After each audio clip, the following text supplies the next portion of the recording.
Welcome, dear listener.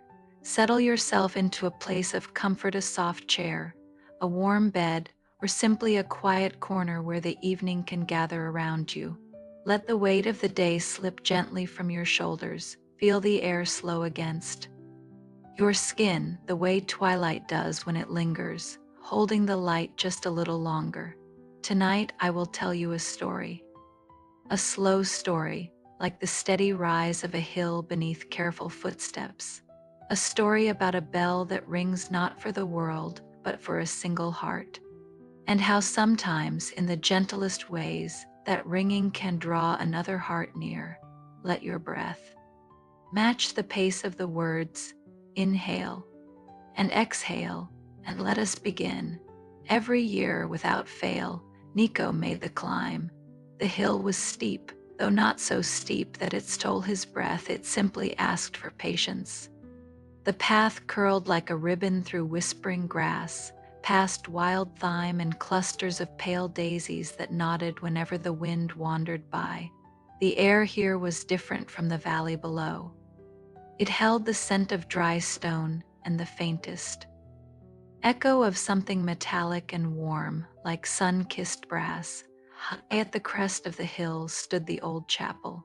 Its wooden doors had not opened for decades, its stone walls worn to a soft gray, but above it the bell tower still rose, leaning, ever so slightly, as though bending to hear the earth's sighs.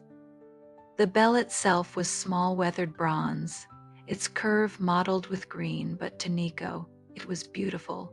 Once a year at the same hour it rang, not for a service, not for a wedding, not for the time of day. It rang for him, or so it had.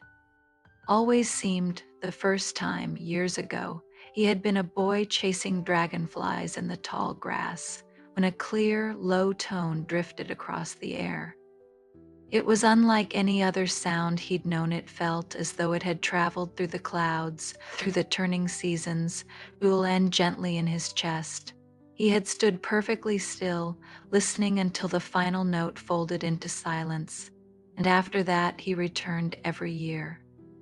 Every time the same, he would stand at the foot of the chapel, eyes lifted, waiting for the bell to speak its single word into the quiet afternoon. It was not a loud sound. It was not a hurried sound. It was a sound that carried the patience of years, the kind that could wait for the right ears to hear it. The villagers in the valley below never seemed to notice. If they heard it at all, they thought it nothing more than the wind in the eaves or the settling of old beams. But for Niko, it was the center of a quiet ritual, a day he marked on his own, in the calendar of his heart. And now this day had come again. The climb was slow. He liked it that way. The soles of his shoes pressed into the sun-warmed dirt, small stones shifting softly beneath each step. The grass brushed against his hands, trailing cool threads over his skin. Overhead, a pale sky stretched its clouds, thinned to delicate streaks, as though painted with the side of a brush. As the chapel drew nearer, Niko felt that familiar stillness settling over the hilltop, a hush that seemed to gather itself for the bell's one word. He rested his hand against the old wooden door, not to open it, but to feel the grain beneath his fingertips, to touch something that had stood waiting longer than he had lived. And there, in the still air, he waited. A soft breeze slipped past, carrying the scent of thyme and stone. The sky dimmed slightly as the hour drew close. Niko closed his eyes, listening, and then the bell rang. Low, warm, and clear, the sound drifted over the hill. It was not urgent, not demanding. It simply existed, as though it had been sounding forever and he was only just now hearing it. The notes swelled and faded, lingering in the folds of air. Niko let out a slow breath. Another year, another ring, and yet, as the final tone thinned into silence, something in the air felt different, not louder, not sharper, just less alone. The sound of the bell still seemed to rest in the air, long after it had faded. Niko lingered in that stillness, letting it wrap around him like the hem of an old cloak. Normally, this was the moment he would turn back, his quiet pilgrimage complete for another year. But this time, he didn't move. Something in the air, some subtle shift urged him to stay a little longer. When he opened his eyes, he noticed it. Lanterns. They were not bright, only softly aglow like small moons held in glass. One by one, they lined the path that curled away from the chapel, spilling over the far side of the hill. They were spaced just far enough apart to let the evening shadows breathe between them, and yet they carried a sense of welcome. As though someone had thought, "You might be coming this way, and I wanted you to find it easily." Niko stepped closer to the first lantern. Its frame was made of dark wood, the glass a little clouded, as if it had stood many seasons in the open air. Inside, a candle burned steadily, not a flicker, not a rush of flame, just a calm, even light. He did not remember these from last year or any year. The path they marked was narrow, slipping between the chapel and a small copse of wind-bent trees. Beyond, the hill dipped into a gentler slope, where the grass grew long and silver in the fading light. Niko hesitated, his fingers brushing the edge of the lantern's frame. It was warm to the touch. Someone had lit it recently. He glanced back. At the chapel, its shadow long against the grass. The bell above was still now, swaying faintly in the after-breeze of its single note. And then he took a step forward. The path beneath his feet was softer here, edged with moss and the pale scatter of fallen petals from the trees. The lanterns led him on, their light growing more golden as the sky deepened into early evening. Somewhere ahead, the faint sound of running water began to thread through the quiet, like a ribbon woven between the notes of the bell still echoing. In his mind, he passed another lantern, then another. With each one, he felt as though he were stepping into a part of the hill he had never known existed, though he had climbed it countless times before. The trees opened at last into a small clearing dotted T. Its center stood a stone bench, worn smooth by time. And beside it another lantern, larger than the rest, its glow spilling across the seat as if inviting someone to sit. The bench faced a narrow brook, where water moved gently over polished stones, making a soft sound that could almost be mistaken for a whisper. Niko stood there for a moment, letting the hush settle around him. The air was cooler here, carrying the scent of the water and the faint sweetness of night-blooming flowers. And somewhere, close enough that he could not tell if it was in his mind or in the air, he thought he heard the faintest trace of a voice. Low, steady, and quiet, almost like someone humming. The sound was so soft that Niko almost doubted it at first, just the brook perhaps, catching against a hidden stone. But then it shifted, rising and falling in a way water could not, a voice. He turned his head slightly, listening. The hum was gentle, without urgency, the kind of melody that seems to belong to the air rather than to a person. It wove itself into the rustle of leaves and the quiet murmur of water, so naturally that he felt it had always been there. And then, someone stepped into the clearing. She appeared from the shadows beneath the trees, as though she had been walking this path for years too. In her hands she carried a small wooden box and a lantern much like the ones that had lined the way. The glow of it caught on her face soft features, eyes that reflected the light as though they were holding something more than just its reflection. For a moment they simply looked at one another. Niko wasn't sure if he should speak, but she smiled, not in surprise and not in greeting exactly, but in a way that suggested she already knew he would be here. "You heard it too?" she said, her voice low, almost a continuation of her humming. He nodded. "I hear it every year." Her smile deepened slightly, as though that answer was what she had expected. She crossed the grass toward the bench and set her lantern beside the larger one, the twin lights casting a warm pool between them. "I've been coming here for a long time," she said softly. "But I've never seen anyone else."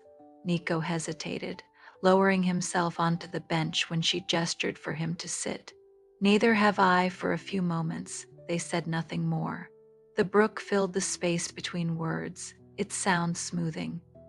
The edges of the evening, the faint fragrance of flowers drifted past, the kind that bloom when no one is watching. She opened the wooden box in her lap. Inside lay a small, polished bell, no larger than the curve of her palm. It was old, the metal dulled with age, yet it seemed to hum faintly even in silence, as though remembering its own voice. "This," she said, running her fingertips along its rim, "was once part of the bell in the chapel. My grandmother said it belonged to someone who waited for it every year." Niko's breath caught slightly, not from surprise, but from the way her words echoed his own quiet ritual. They looked at each other, then, not searching for meaning, but simply sharing the moment. The brook whispered, the lanterns glowed. And in the stillness, it felt as though the bell above the chapel had rung not for one of them, but for both. They sat there for a while, the two lanterns' light spilling softly across the stone bench, their shoulders angled toward each other but not quite touching. The air between them held a stillness, as though the hill itself was leaning into. "Listen." Niko glanced at the small bell in her hands. "Do you know why it only rings once?" he asked. His voice was low, careful not to disturb the quiet too much. She shook her head gently, her gaze drifting toward the dark silhouette of the chapel above. "My grandmother never said. She only told me that when it rang, it was meant for someone who would hear it, and that they would know." Her words lingered, not demanding an answer, but inviting the thought to rest between them.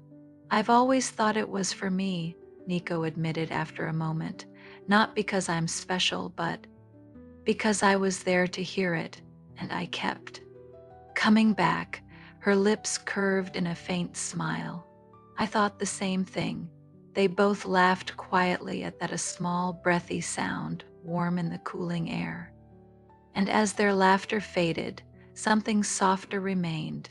The lantern light caught in her hair as she tilted her head, studying him the way one studies a page in an old book, already half familiar yet full of newness.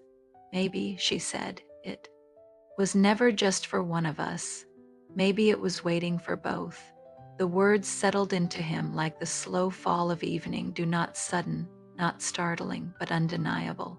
He found himself looking at her hands, the way they cradled the little bell with care, the way the candlelight touched the lines of her fingers. The brook whispered on. The wind pressed gently at the grass, bowing it toward them as if in agreement. And there, in that moment, they understood without saying so. The bell had called them both, not in years past, not in some imagined future, but now together.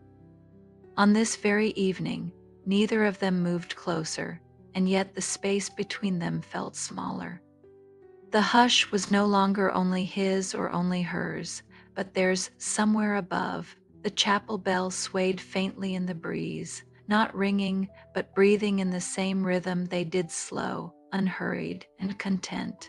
They rose from the bench together, not because the moment had ended, but because the hill seemed to invite them upward.